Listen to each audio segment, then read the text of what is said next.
Welcome back to Kettlebells and Cocktails. I'm your host, John, back with my girl, Nikki. Nikki, how are you?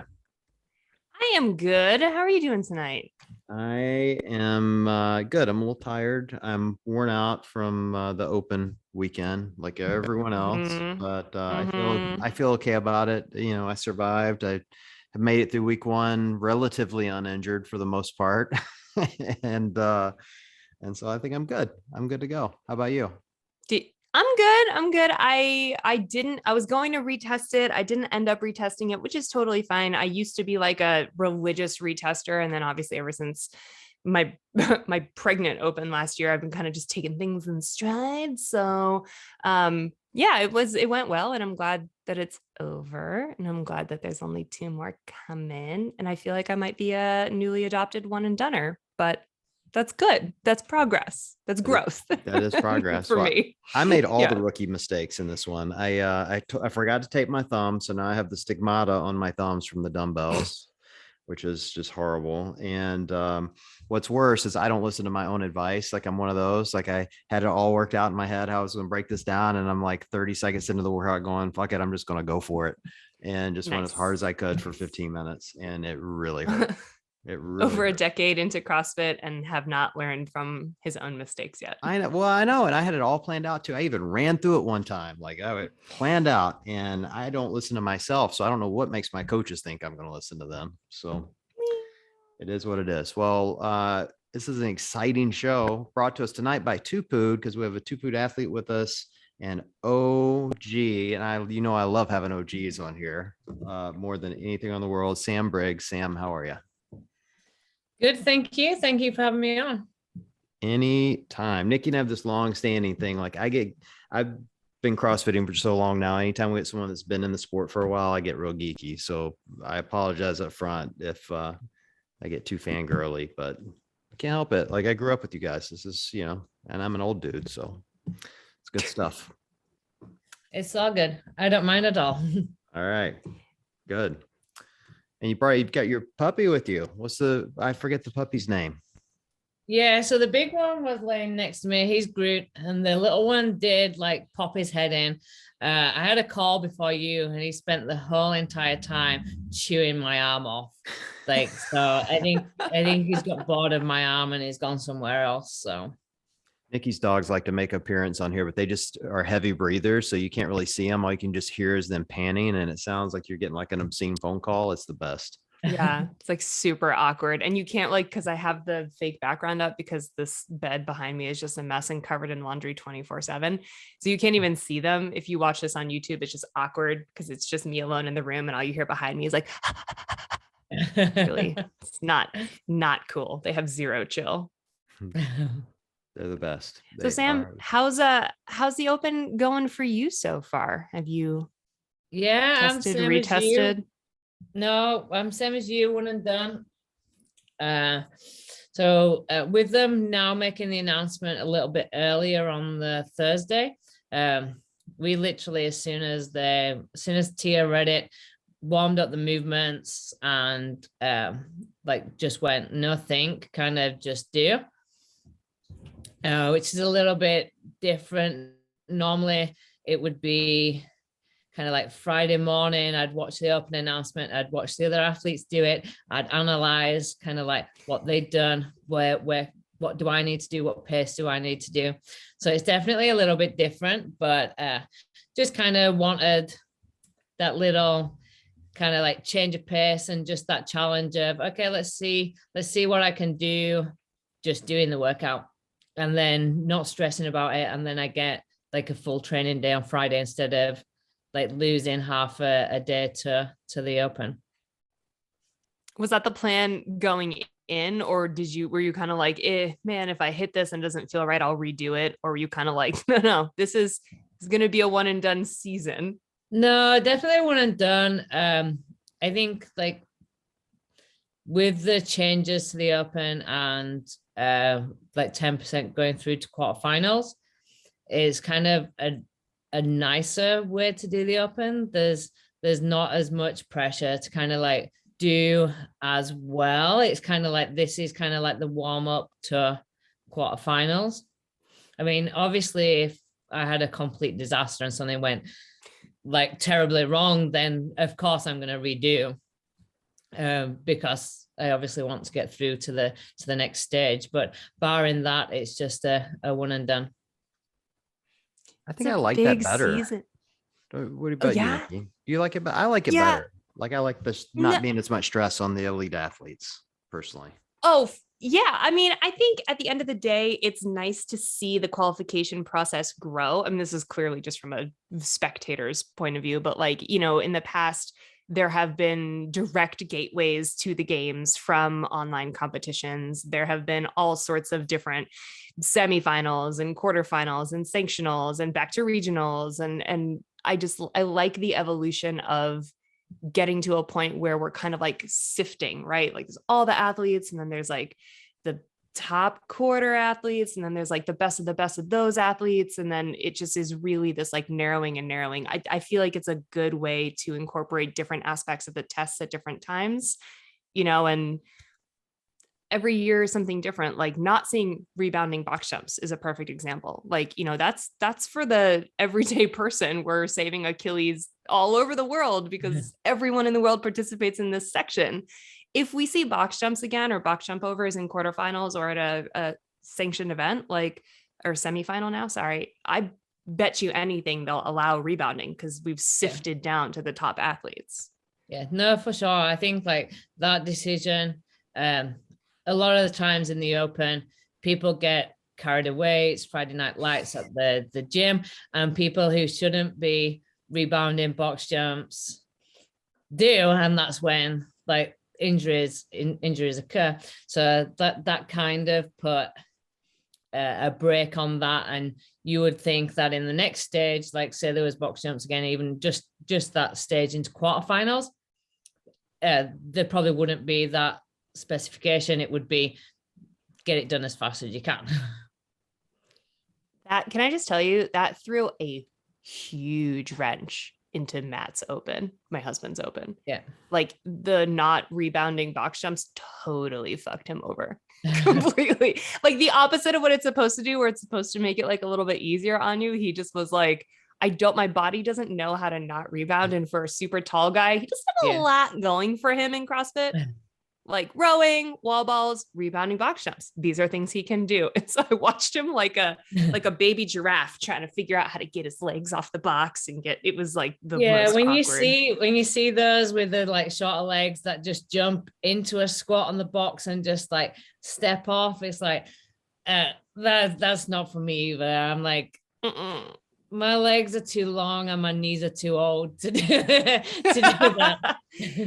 He tried. I just watched him, like his legs are like everywhere. It was just, he doesn't listen to this podcast, so he'll never know that I shit on him. But I'm going to text him later and tell him. You probably should, and tell him to listen to the show. I know. I enjoyed the stuff. I mean, I don't rebound, and at my age, I have long legs too. So it was a weird movement for me, but I kept trying to do what the elite athletes do, which is step off with the opposite foot each time. And I just ended up just going in a little circle, you know, just the whole way until I'm finally getting dizzy. I'm like, this sucks. I don't like this. It's not fun. Well, Sam, is this like a different vibe overall mentally going into this open, just with the whole retirement situation happening and knowing that it's your last real competitive season in that respect? Is there a different, I don't know, just like a different overall feel? I suppose there's a lot of kind of like emotions. It definitely feels kind of like the right time. But then I'm still super competitive anyway, and I'm like trying to give it my all, and then I've been struggling a little bit with a knee injury, so then it's like trying to like rein things in to hopefully be able to push more for like the quarterfinals and kind of like when it counts. And that's also hard because then you're training and it's like I want to push, I want to like, there's things that I know that I should be doing that right now I can't be doing. And it's like there's a constant battle going on.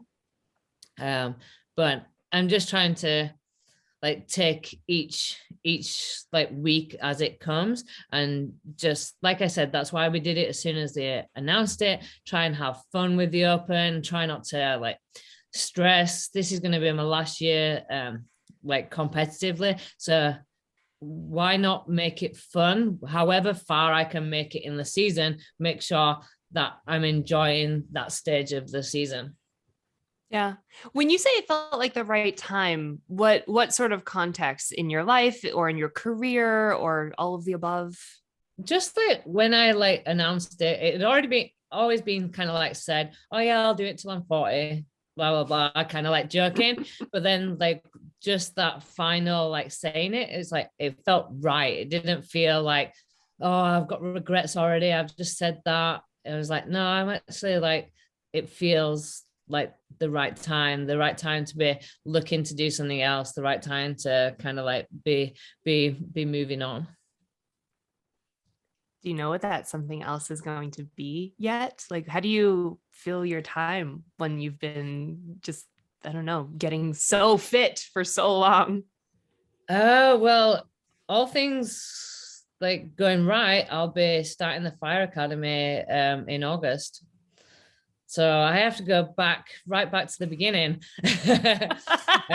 which is definitely going to be weird. I've already started like studying. I have some exams to do like before the academy and stuff. So getting my brain back into like study mode and that sort of thing. So it's going to be like a huge change.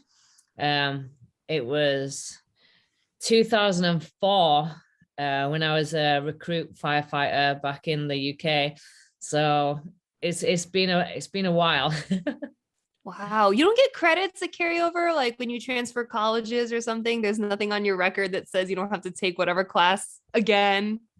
Well, I think as well, like there's obviously differences between the UK and over here, but the biggest thing is just that I've been out of it for so long that like I definitely wouldn't feel safe just picking it right up anyway. So I'm like, I'm kind of glad that they're making me go back. It's like, okay, it's probably for the best. Yeah, makes sense. You know, so help me God, if you don't change your nickname from the engine to the fire engine, I'm going to be really disappointed in you. Really disappointed. I never even thought that. Everybody used to just call me Fireman Sam. Mm. Oh, It's fire engine now. So let it be written. Okay, the fire engine. Okay, I can dig that. Yeah. So you kind of caught me off guard with the whole fire academy thing, and it's just really amazing to me. I'm in my mind, I'm wondering, you know, you're not the first CrossFitter I've seen do this, and what's inspired you to, I mean, I just say it, want to save lives. I mean, such a tough career and a different move from CrossFit. I think like if it hadn't have been for CrossFit, I definitely think I'd still be in the fire service anyway.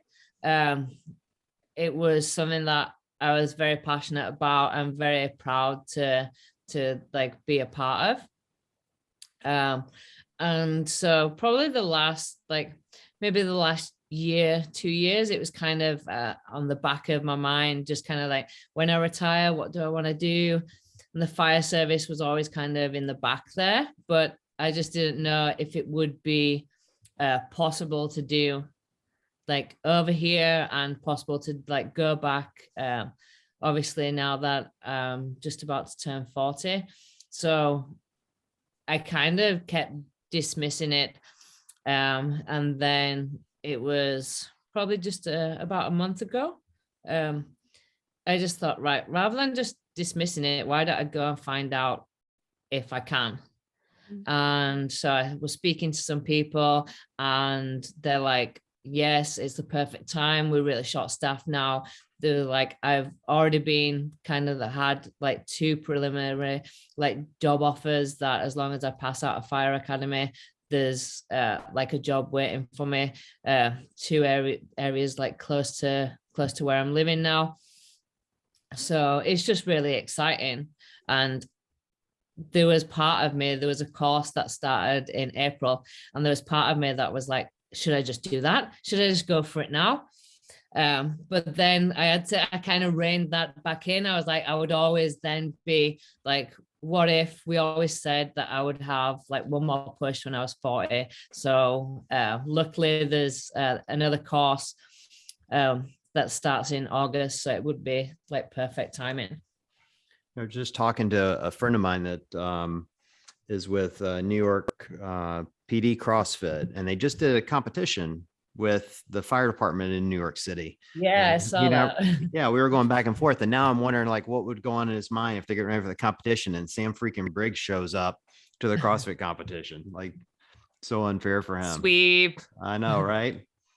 And spoiler, the fire department won. So there you go.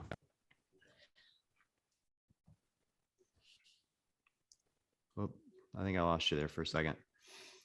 We all good? I think mine froze too for a second. Yeah, sorry about that. I'm good. Okay. I'm good.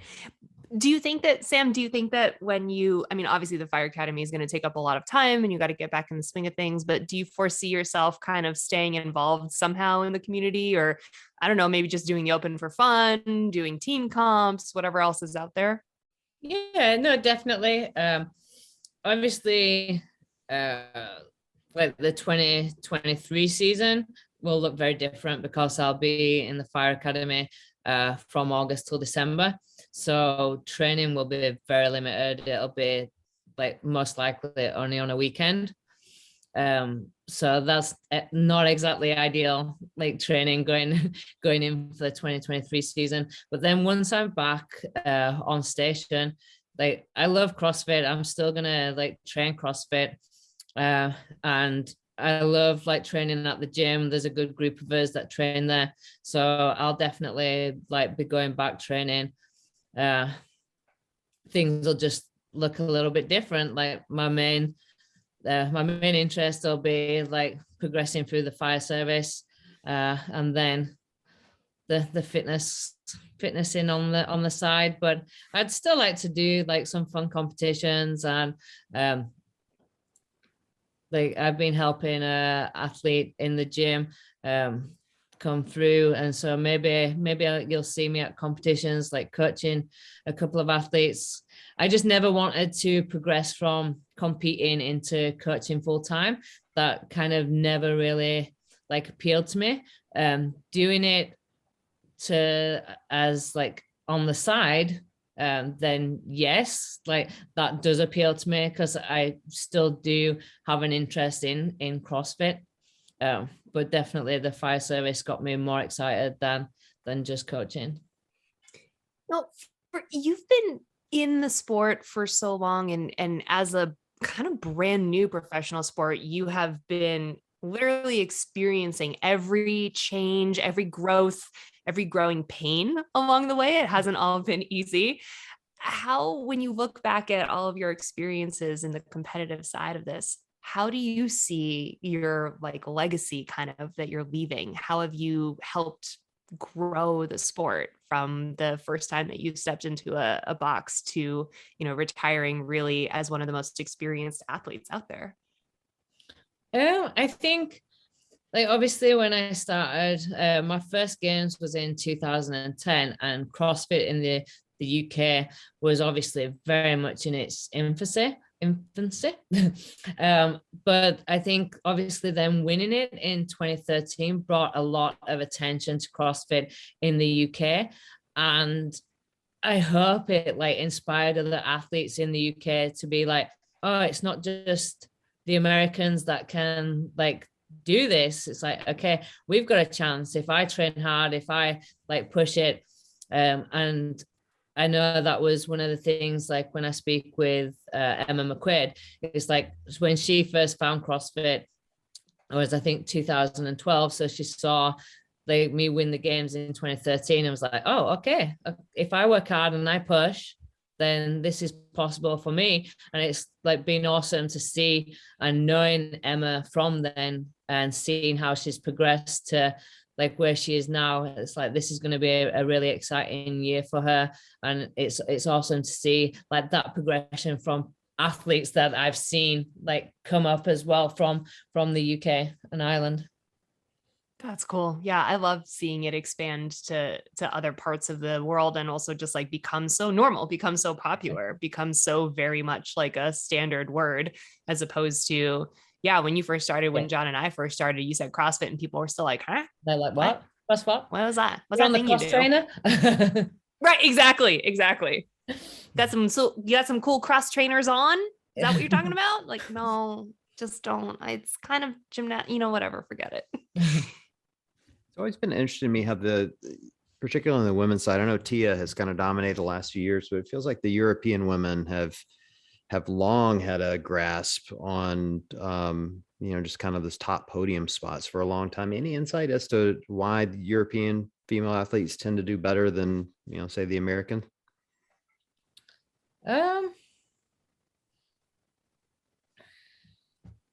You just build different over there, man. Well, maybe. I had this big discussion with my daughter the other night. Like we were talking about sports, and like in some parts of the world, I'll give you an example, professional NFL football or college football. You see a lot of really fast wide receivers come out of the South because it's always hot. And so they're outside, they're normally track stars. So they get a run year round. Whereas people that live here in the North, like me, we're inside in the winter. And so I've never been able to wrap my brain around why like Iceland and the UK have just still, hold those top spots, considering they don't have like a weather advantage to be outside over, a country the size of the US. And then, you've got Tia who, is, from Australia with, her dominance. It's just been a really interesting dynamic to me. I can't figure out for the life of me why. I think like one of the things is probably, that's forged is like the word that comes to mind is grit. It's like we have no heating in our gyms, and the gym like where I was training in Manchester was nicknamed the Icebox. It was freezing, but if you want to make it to the games, you have to train. So you're in that gym from 9 a.m. until 6 p.m. like freezing, but you get the work done, and it kind of maybe hardens you. And if you think about the Icelandics, the cold weather that they have, if they want to be successful, they have to like train through the cold weather. It's less than ideal situations, and it builds that kind of like hardening of them to endure discomfort. And everything in CrossFit is about enduring that discomfort. That's really interesting. I'm going to turn off my heat from now on when I'm working. I've softened up. Now that I'm over here and we have heating in the gym, I'm like, no, I can't do it. I can't train in the cold. Yeah, no, me either. Like that's a stick a fork in me. I'm never gonna be a friggin' competitive athlete because I like to be warm. I like to have a blanket on. I like to. Couldn't do it.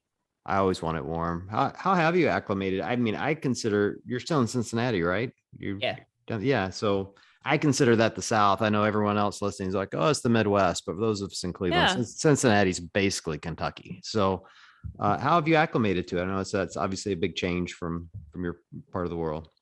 Like the biggest thing that's really nice is that in winter when it's cold, there's heat on in the gym. So I think that's definitely a bonus here.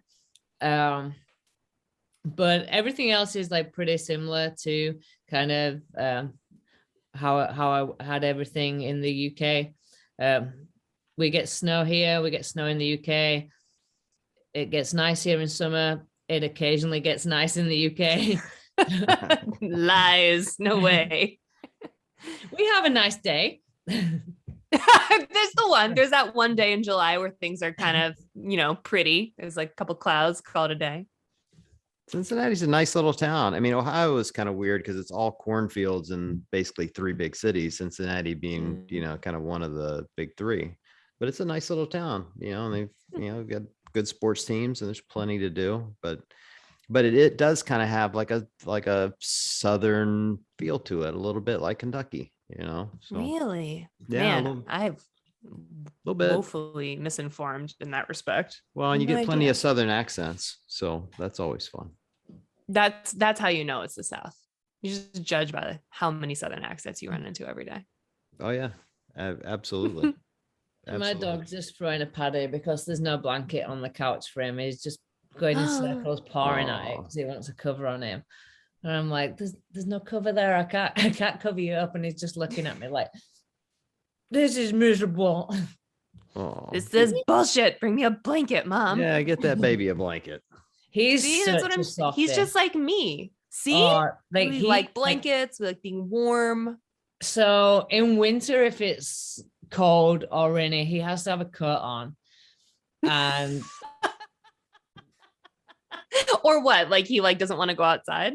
no, he looks at you, or you get halfway around the walk and he'll start shaking and he'll look at you like, I don't want to be out. So he has to have he's like so soft. And there has been times where he's like looking at me, because if I put a coat on, he looks at me like, oh, where's my coat? So there's been times where the coat hasn't been put back in the cupboard. And so I've had to take him for a walk in like a shark outfit or a spider. When it was snowing, the other month, we had like this giant spider going around the street. Oh my God, I'm dead. I would lose my shit if I saw you coming around the corner with like shark dog or spider dog just because it was raining outside. Oh my God. The little one doesn't bother. He's just like, let's go. I'm ready for an adventure. Just hyper. And it's just the older one. Like he's just like, he's such a big softie. But when the UPS guy comes, he turns into a different beast. Well, I mean, can't please them all, truly. Probably the UPS guy's fault, just saying. How spoiled are these dogs? Are you the quintessential dog mom? They have all the toys. Oh, yeah. They're like spoiled all the time. Like he thinks every time we come in with a bag, he thinks there's going to be something in it for him. And then he's looking at you like, where's my present? Okay, but like honestly, how many times is there something for him typically? Like most of the time. A lot of the time. Yeah. Okay. It's a learned behavior. I fully support that. Truly. So I want to know, I mean, I'm sure that you've gotten this question a million times. This is a two-part question. Okay. I would love to know, looking back on kind of just everything you've been through in the CrossFit world in the last however many years since you're first stepping into a box, like not necessarily competition specific, but is there a favorite moment that you've had when you've been training or out on the floor? I'm going to leave it there. That's part one. Favorite moment, like in actually training to be competitive in this sport. Ooh. I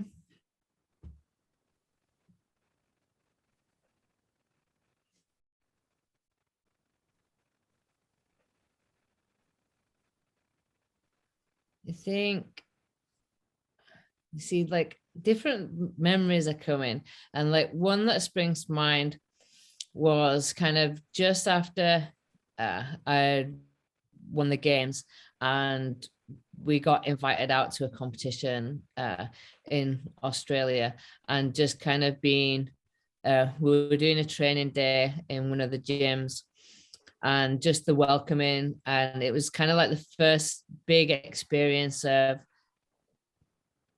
kind of like being known then for CrossFit.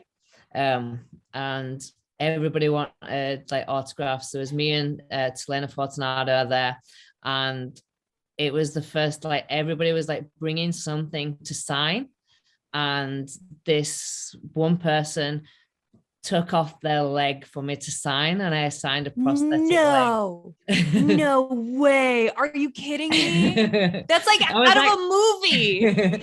It's like one of those memories that kind of like sticks in your mind. And I was like, does this mean I've made it now? I mean, like I have signed somebody's like prosthetic leg now. Yes, I think that means you made it. Are you kidding me? One time someone at Games asked me to sign their shirt, and I was like, I think I'm going to ruin your shirt because like I'm actually not a big deal. I fully think that signing a leg means that you're peaked 100%. It's just one of those kind of like quirky moments that kind of like sticks with you. That's awesome. Okay, let me ask part two then. Outside of like competition or training or whatever, I know that as the sport has grown, you've had a chance to travel more, meet more people, get close to different athletes. And I would love to know if there's like a behind the scenes time that was your favorite. Like, is there a warm up area memory that you have, or like a going out for dinner after a competition with your friends memory that you have, like looking back on it? What sort of sticks out in your mind in that respect?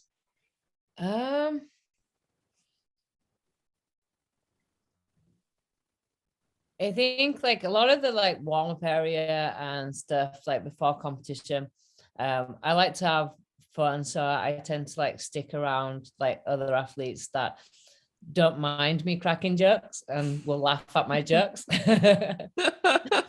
So they're always good. After competition, I suppose it would have to go back to the European regional days back in Copenhagen, because Europeans know how to party.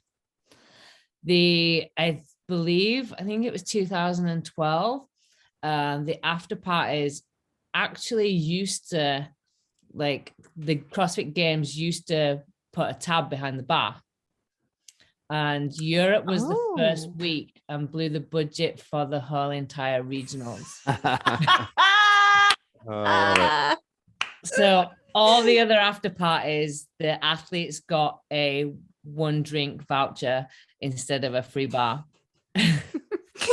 Congratulations, here's your ticket.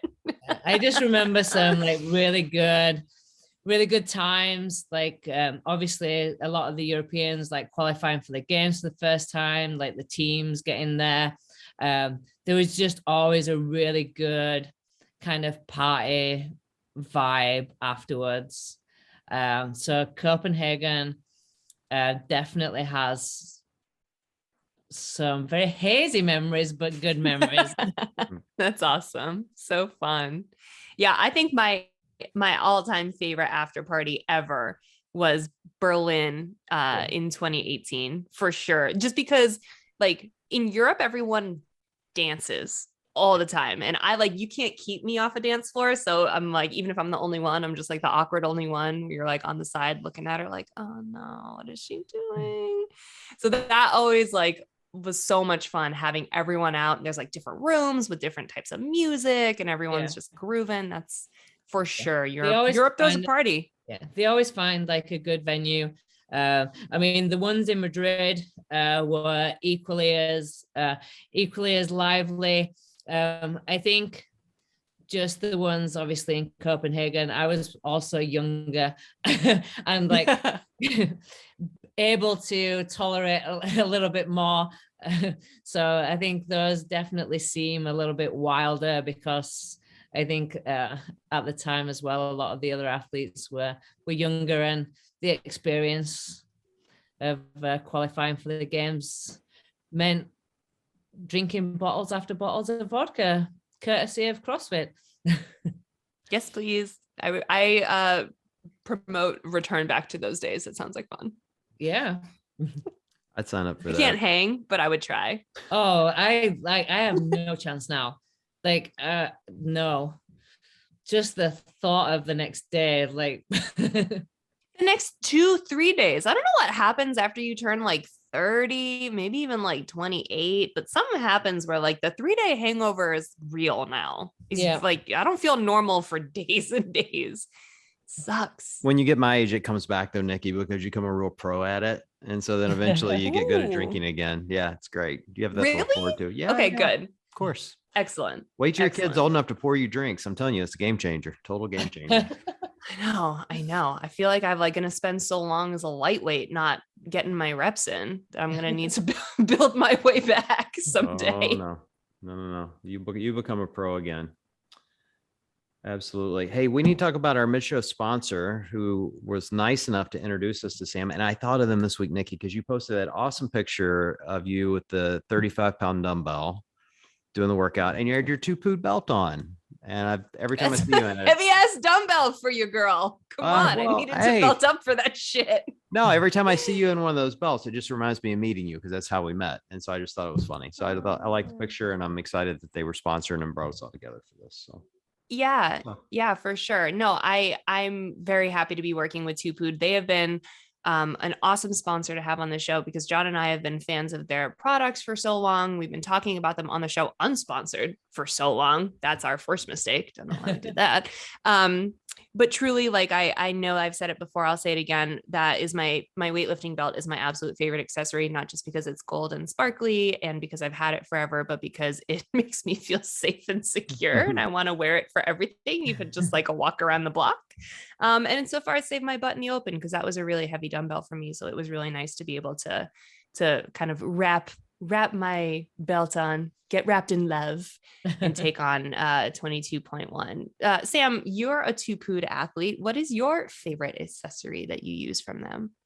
So my story was pretty similar to yours. I was wearing their belts anyway. And then they were like, oh, you want to be a Pood athlete? I was like, oh, okay, cool. So actually, excitingly, coming out soon is my very own belt. What? So that will be my favorite accessory. Yeah. What's the design going to be? It's based on my tattoos. And I would show you, but it's downstairs in the garage. I was like, is it close by? And I was like, no. Yeah, pretty. Based on my tattoos. And then there's a really cool kind of like bluey purple like design on it, which is very different to anything that they've got out there now. So hopefully people will like it. When they came, we were discussing the idea for the belt, and it's like I love tattoo art, so it kind of like made sense that we would base it on my 3 main tattoos. And I was super happy with like the design, and then they put the color on the background, and I was like, yes, that like is perfect. You know, I'm it's pretty awesome. sure. Do you know when ish it's coming out? Well, I got the belt last Monday, like to approve the prototype. So they have the approval, and I think they're going into production. They were going into production last week, so hopefully soon. I'm pretty sure they made a belt for Winston the Corgi, Jacob Hepner's dog. So I think you need to make a second belt with your dogs on it. I think that would be awesome too. Why not? Yeah. Okay. he's still not my friend because he's not got a blanket on. Oh, so he's not even looking at me now. 10 out of 10, I would buy a belt with your dog, but in the shark or the spider outfit. 100%. That is my next belt purchase. Yep. Every time. Well, so I'm glad that they're a sponsor. I'm glad that they're kind of like supporting you and all the other athletes on the roster there. It's really great to see. If you want to go out and get yourself a brand new Sam Briggs Pood belt when they launch, you should definitely use our code KB and cocktails 15, the whole word, and KB and COCKTAILS 15 to save 15%. And I will also just throw out real quick that any single time I post anything on Instagram with my black sparkly knee sleeves, a million zillion people ask where they're from. They're also from Pood, so you should go and get those. All the good things. And they're making us a belt soon. We'll see. We shall see. Yeah. So I want to hear more about this alcohol in Copenhagen. What the games athletes. I'm trying to wrap my mind around this because it's such a CrossFit thing. I can just see Greg, in those days it had been Greg and the team, and they're probably sitting around going, oh yeah, like all these CrossFitters, they don't drink much because they're athletes, and they're thinking of Froning and these guys that are kind of religious and they probably don't drink very much, and the first event's in Europe. And I would love to see the face on Glassman when they get the first bill and see what it is. They were there at the party. Were they? Yeah. I saw it in real time. That's awesome. That is so good. It started off like everybody was, they had like, I remember they had the drinks, like a drink menu that you could get. And so you could go and get your mule or whatever. So it started off very much like people just going and they're getting like the 2 drinks. And then I remember at one point that people were taking it in turns and going to the bar. So you were actually always having 2 drinks in your hand. So you'd have to down one because then there was another one coming in. And then it got to the stage where people were going behind the bar and just grabbing the bottles of vodka and the staff were like, oh, you can't do that. And they were like, it's free bar, we can. And they were just then taking the bottle, and everybody was just then swigging out of the bottle. So the bar actually completely ran out of alcohol.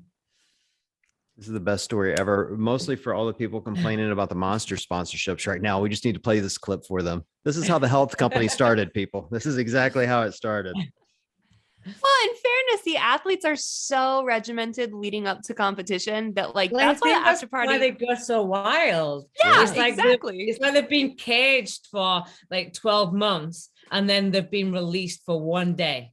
Mm-hmm. Totally. That's why the after parties have always been my favorite part of going to events. And back in the day, regionals after parties were just the bomb. It was so much fun because everyone let so loose and they had been so regimented for so long. It was they deserve to just, I don't know, drink an entire bottle of vodka from behind the bar, do whatever you want. Because probably training restarts in 48 hours. So you got to get your get your partying in, and then we'll see you at the gym on Monday. Hangover, and then you need the 72. Yeah, exactly. Those old CrossFitters, the over 28 old people, myself included. Lord help us. I know the first after party I went to would have been my first games, and that was my first experience of seeing athletes just acting like quote unquote normal people, and it was the same thing. It's at the end of the party, everybody been drinking like crazy. And I'm the new guy on the block. I didn't know anybody really at the time. And I just look up and there's Alex Smith, on a stage, almost butt ass naked, literally no shirt, tiny little shorts, twerking. He's just so his usual outfit. Yeah, kind of his usual outfit, but everyone else was fully dressed. It was really awkward, just totally hammered, and I love Alec. It was absolutely the best. I was I love seeing all these elite athletes that spend all this time destroying their bodies, destroying it in a different way, having fun. It was good. And now I want to go to Copenhagen.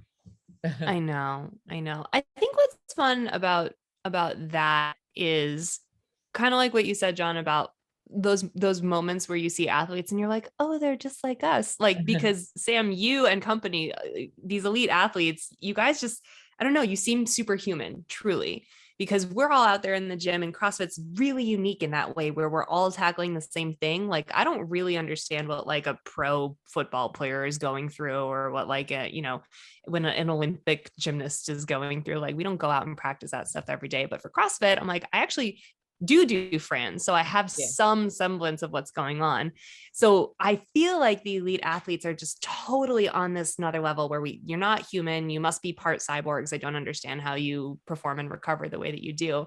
And when we see you guys be just like us, have a day or go to dinner, or party, drink an entire bottle of vodka, whatever, it's this reminder that you're one of us, we're all part of the same community. What I've always loved, especially in the times I've had a chance to interview you, after event wins or after competition wins, is to me, you've always been really real, really down to earth and really honest about if I'm hey, how was, this event, or how was training for this?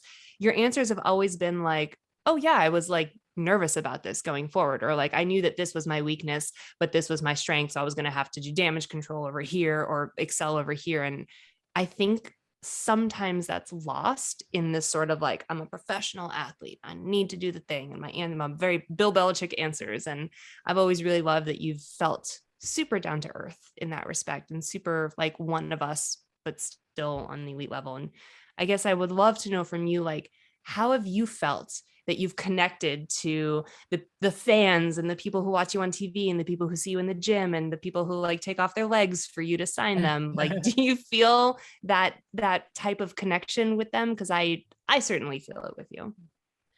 I think I've always tried to be like that. I mean, obviously, when I first started CrossFit and get into the games, I didn't feel like I was an elite athlete or anything. It was just kind of, I was doing CrossFit because I thought it was cool and I enjoyed doing it. And then I got to the games, and then it was wow, this is crazy cool. I want to keep doing this. I want to keep coming back here. So I think when I started, obviously I was down to earth because I was just the normal person in the gym, albeit just a little bit fitter than most of the other people. So I like qualified for the games. And so I've always tried to like just kind of like stay like that. I tried to like do it on like through my Instagram and stuff as well. I've never taken a sponsorship if it's not something that like I believe in. I don't try and push anything on Instagram if it's not something that I actually like use or I like feel benefits me. I try to be honest when asked questions after workouts or in competition, because I think there's somebody else at home working hard in the gym who was me back in 2010. And if they see that I still feel these ways or I still do this, then hopefully that keeps their dream alive and keeps them working that maybe one day it can be them. How do you feel about toe spacer? Do you use those for recovery? Look how much No! I can those. There you go. No. I've That was got actually real. That's spread. impressive. I've got a good toe Yeah. spread. There you We're go. gonna screenshot that and then sell it and make like a lot of money, like I a know. lot. There's people out here who are paying the big bucks for all the toe spreading. What I'd be curious. I think the one thing that's been really interesting about watching your journey, Sam, is just your longevity in the sport and how you've been able to maintain a high level of competitiveness over that time. I think often there seems to be a drop off for athletes, and for you, there hasn't, been that same kind of drop off. If you were going to give advice to masters athletes or people as they're progressing through CrossFit that are doing really hard things, like how have you been able to do that? Like what's the secret sauce? John wants to know for himself. Yes, by the mostly way. for me. That's why he's asking. Yeah, mostly for me. I think you have to learn to adapt and like evolve. Like training now looks completely different to just training a year ago. Like as you get older, just like mentally, I still feel like 19, the same age as Maggie, who I train with. It's really hard for me to think, oh my God, I'm actually like turning 40. But like physically, like the recovery is so much harder, just how much you can push your body in one day. Like it changes over time. And even though mentally I'm like, oh, I want to do this, I want to do that, I can still do this. It's like you have to be willing to accept that things need to change and you can evolve with it. And the athlete that you are today, you can't compare with the athlete that you was 5 years ago. It kind of like resets every year. So you have to set new goals, new challenges. Well, I'm definitely not the athlete I was 5 years ago. I don't know if that's a good or a bad thing at this stage of the game. That's for sure. How is training with a 19-year-old? I know I had Maggie on the show during the games, and she's unbelievably mature for her age, and take it for someone who has a 19-year-old daughter. That's not always the case. How is it training with a 19-year-old? Yeah. So like maybe she's the one turning 40 and I can turn 20. Yeah.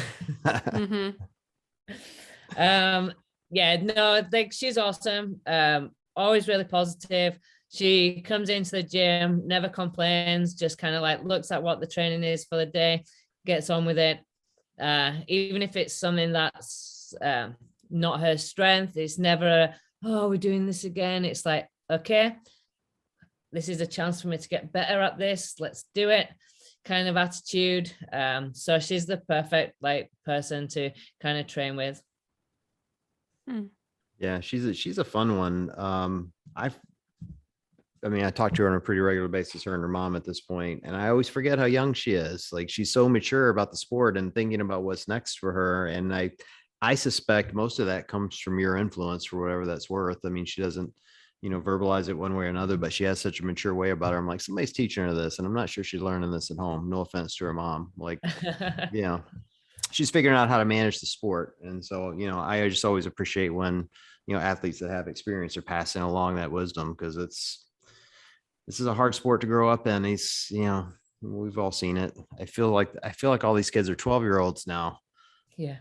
On the leaderboard. It's crazy. No, definitely. It's awesome to like see. But at the same time, you look at it and you're like, wow. It's like another year, 2 years, and you're not gonna see any of the like old names again. It's gonna be a whole new breed, kind of like up there. But no, it's cool. She's really hardworking. If anything, it's just kind of like keeping the reins on, just so that she doesn't try and do kind of like too much in for the long haul, not just kind of go all in 1 year and be broken. Ideally, I'd like to see her progress. She got to the semi-finals last year, so I think the aim is definitely semi-finals again this year. And like all the numbers, gymnastics and everything is all progressing nicely. So hopefully the plan would be get her to the games in the next couple of years. I think your advice for longevity applies for these teen athletes. Like at least the ones I talk to feel like they're immortal. Like they think they're unbreakable, and they're not. I mean, you see the Emma Carey's and those of the world that are top of the leaderboard, and these kids just think that they can do this forever and just go balls to the wall 24/7. And it's nice to hear that you're giving advice otherwise and helping them understand they've got a longer view of the picture that they need to be looking at here. So yeah, fingers that's crossed. kind of it's a discussion that we did have back in the past, where she was kind of like, oh, am I doing enough? Do I need to be doing X, Y, and Z? And I was like talking, it's like, do you want to make it to the games once and then with the possibility of like being burnt out and run down, or would you rather it take a little bit longer, but then you're at the games for multiple years? And it's like definitely more of the I want a career out of it, not just a one-hit wonder. Yeah, that's huge. That's a really big deal, because the reality is, like John said, they probably could go balls to the wall for the next couple years and be totally fine. And we only know that looking back on it because we've lived it, and you can't try to convince a teenager that they're not immortal. It's impossible. Yeah. But framing it in the sense of longevity, or in the sense of like, how fast you want to like supernova and then burn out, like it's not an option to go balls to the wall for a decade. It's really not. Like a teenager's concept of time is so different. Like, they look at it, like these 19-year-olds look at it and they think, oh, so I'll be competing when I'm 29. That's like forever from now. And 10 years just, you snap your fingers and it's gone, I know. Listen to the three of us old people on this podcast being like, kids these days, they don't know about time. They're going to get burnt out and tired. Like, I'm tired. I know. It's true though. It is true though. Come to investigate now. Yeah, there's the babies. Buddy. There's the babies. Had his ball and his little toy ready to go. Yep.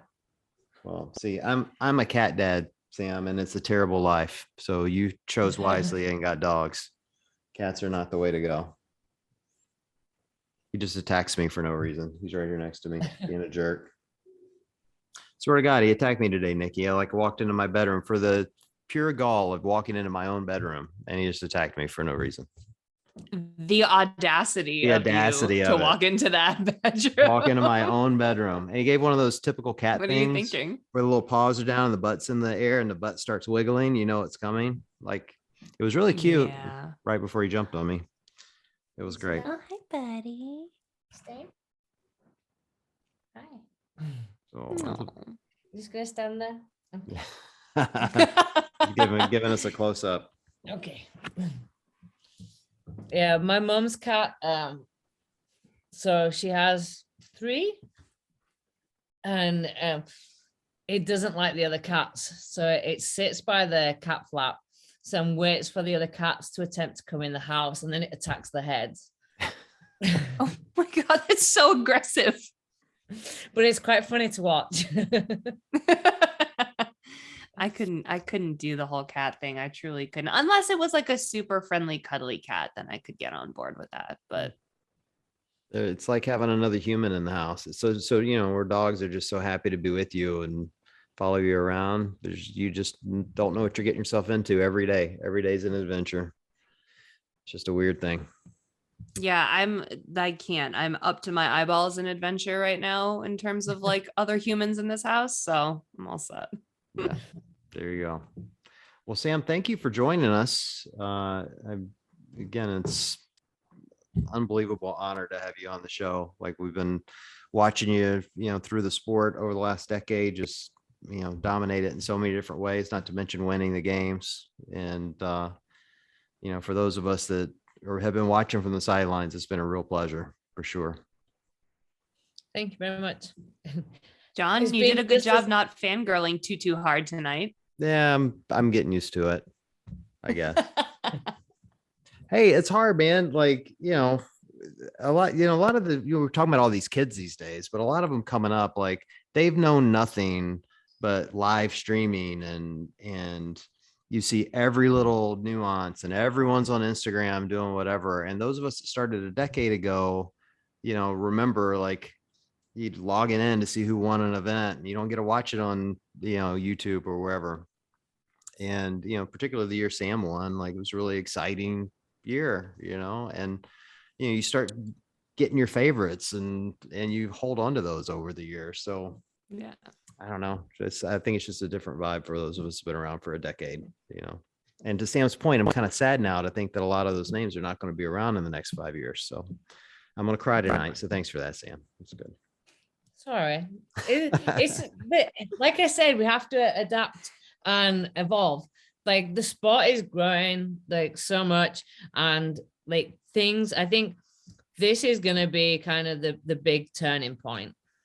Like, so much is changing in the sport, in like its management side, and like everything like up there, but then also on an athlete level, just kind of the younger generation that started training for CrossFit as kids, as their sport is CrossFit, instead of all the athletes doing other sports and then coming into CrossFit already broken.